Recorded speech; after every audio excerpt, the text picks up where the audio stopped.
Students, आज हम समझेंगे कि कन्वेक्शन क्या होता है। बेसिकली कन्वेक्शन एक प्रोसेस का नाम है जिसमें कि हम ये कहते हैं कि हीट का ट्रांसफर होना, हीट का एक जगह से दूसरी जगह तक जाना। ठीक है जी, ये होता है कन्वेक्शन। लेकिन क्या इसमें कौन सा एक खास प्रोसेस है जिसकी वजह से हम इसे कन्वेक्शन कहते हैं? तो यहाँ पर हम ये देखते हैं कि जो हमारे पास ट्रांसफर ऑफ हीट हो रही है वो मूवमेंट ऑफ मॉलिक्यूल से हो रही है, मूवमेंट ऑफ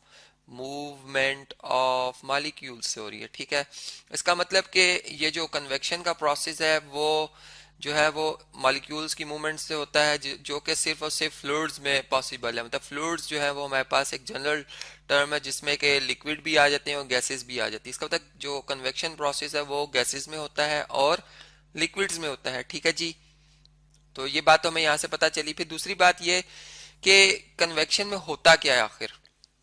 चलें एक सिंपल सी एग्जांपल से आपको समझाता हूँ। ये एक जो बैलून है ये एयर में मूव कर रहा है ऊपर की तरफ। ये क्यों मूव कर रहा है अगर हम यहाँ पे देखें, यानी इसमें वो एनर्जी कहाँ से आई। एक क्वेश्चन आया जहन में जी कि इसमें इतनी एनर्जी कहाँ से आई कि ये ऊपर की तरफ मूव करना शुरू हो गया, जबकि ग्रेविटी तो हर चीज को नीचे खींचती है। ठीक है, तो अब इसका जवाब हम यूं देते हैं कि जब हम इसमें जो इसको यानी देखें, यहाँ पर एक बर्नर लगा होता है जिसमें से कि बहुत सी आग मतलब गैस को जलाया जाता है। ठीक है, अब वो क्या होता है कि यहाँ से जो इसका इंटरनल पोर्शन है इसका, वो क्या हो जाता है जी, उसमें जितनी भी एयर है वो लाइट हो जाती है, मतलब लाइट डेंसर हो जाती है, लाइटर हो जाती है। ठीक है, उसकी डेंसिटी बहुत कम हो जाती है। चलें इसके लिए मैं डिफरेंट कलर यूज करता हूँ।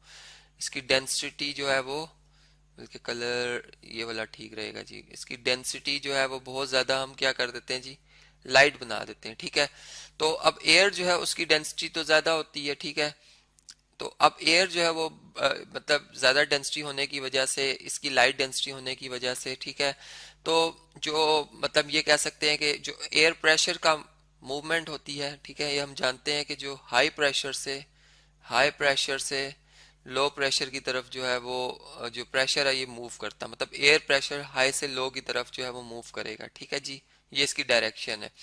तो इसी तरह से जो डेंसिटी है, हम ये बात जानते हैं कि जहाँ पे जब हम बहुत ज़्यादा टेम्परेचर देंगे तो यहाँ पर डेंसिटी जो है वो बहुत कम हो जाएगी। ठीक है, मतलब जो लाइटर डेंसिटी वाली चीज ऑब्जेक्ट होता है उसका प्रेशर बहुत लो होता है। ये क्या जी, लो प्रेशर है। ठीक है, जबकि यहाँ से बहुत ज्यादा प्रेशर इसको लग रहा है एयर का, तो ऊपर की तरफ इसकी डायरेक्शन, चूंकि लेयर हम जानते हैं कि जो एटमॉस्फेरिक प्रेशर की लेयर होती है वो जैसे जैसे हाइट पे जाते हैं वो लाइट होती जाती है। ठीक है, और जबकि मतलब लो प्रेशर होता है, और जब नीचे हम जितने सी लेवल के साथ अटैच होते हैं, ठीक है, उतनी ज्यादा हाई प्रेशर होता है। तो इस तरह से ऊपर की तरफ डायरेक्शन, और फिर यहाँ पर हमने देखा कि वो बैलून बड़े इजीली जो है वो मूव कर सकता है। और ये प्रेशर और मतलब प्रेशर की वजह से और ये इसकी डेंसिटी को कम किया गया है एयर की। ठीक है, इस वजह से ये बैलून ऊपर की तरफ मूव करता है। ठीक है, अब इसमें ये कन्वेक्शन प्रोसेस था, यानी इसमें मॉलिक्यूल्स जो है वो मूव कर रहे हैं और इसी वजह से ये कंटिन्यूसली जो है ये ऊपर की तरफ मूव कर रहा है। मतलब इसमें अगर इसको और ज्यादा इसको लाइट ना किया जाए, यानी बाहर का एटमॉस्फेरिक प्रेशर और इसके अंदर वाला एटमॉस्फेरिक प्रेशर अगर एक जैसा हो जाएगा तो फिर ये आगे मूव नहीं करेगा, मतलब मजीद ऊपर नहीं जाएगा, बल्कि वहां पे आके ये स्टे कर जाएगा। तो ये बात तो हमें इस तरह से पता चली। अब हम ये देखते हैं कि जब हम एक बीकर लें, अगर चले मैं यहाँ पर एक बीकर बनाता हूँ इस तरह से। ठीक है, इसमें मैंने कुछ पानी डाल दिया, चले वाटर कलर यूज करते हैं, यहाँ पर हमने कुछ वाटर इसमें एंटर कर दिया। ठीक है, अब ये वाटर जब इसमें हमने एंटर किया है तो अब मैं क्या करता हूँ जी, इसमें ये वाटर मैंने एंटर किया हुआ है, अब मैं इसमें एक इंक भी एंटर कर देता हूँ, मैं इसमें इंक डाल देता हूँ इस तरह से। ये चलें इसके लिए मैं कलर, बल्कि इंक का मैं ऑरेंज कलर कर देता हूँ, मैंने कुछ इंक इसमें डाल दी है इस तरह से। ठीक है, ये इंक इसके अंदर है और मैं इसको यहाँ से हीट प्रोवाइड करता हूँ एक फ्लेम से।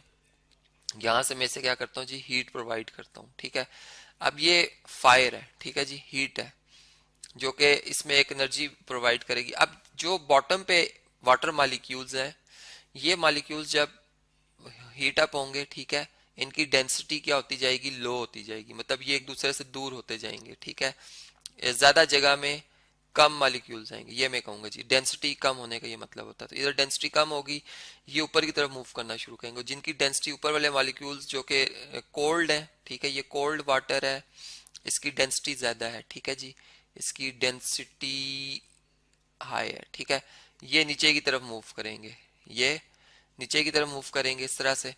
तो एक आपको ट्विस्ट नजर आएगा, मतलब एक सर्कल सा नजर आएगा कुछ मॉलिक्यूल से, और ये सर्कल हमें इस इंक से नजर आया। यानी बज़ाहिर अगर इंक ना होती तो हमें ना पता चलता कि किस तरह से हॉट वाटर ऊपर की तरफ, कोल्ड वाटर नीचे की तरफ आ रहा है। लेकिन जब हम इंक डालते हैं तो ये इंक के मॉलिक्यूल्स जो हैं वो इस तरह से गोल घूमते हैं, मतलब इसमें मिक्स होना शुरू होते हैं, और हमें पता चलता है कि वाकई कुछ अंदर एक प्रोसेस हो रहा है।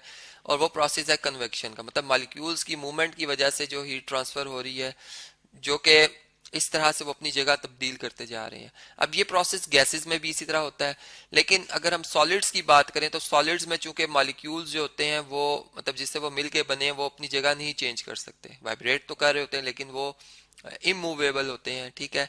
तो इस वजह से वहां पर कन्वेक्शन का प्रोसेस नहीं होता, वहां पर कंडक्शन का प्रोसेस होता है, जो कि हम मतलब इससे अगले लेक्चर में आपको डिटेल में बताएंगे कि वो हमारे पास वो किस तरह का प्रोसेस है, ठीक है। मतलब अभी इसमें हमने देखा कि ये हमारे पास क्या है जी, कन्वेक्शन है, जिसमें कि हमने मॉलिक्यूल्स की एक्चुअल मूवमेंट की वजह से जो हीट का ट्रांसफर होना है उसको समझा के किस तरह से वो एक मतलब जो हम यूं कह सकते हैं कि जो लाइट डेंसिटी वाले पार्टिकल्स हैं वो हाई डेंसिटी वाली पार्टिकल्स की तरफ मूव करते हैं, और लाइट वाले जो है वो हाई वाले जो लाइट वाले, इसलिए कि वहां पर जो एक प्रोसेस खुद ब खुद वो जो है हीट की वजह से जो कि सोर्स हम प्रोवाइड कर रहे होते हैं वो शुरू हो जाता है।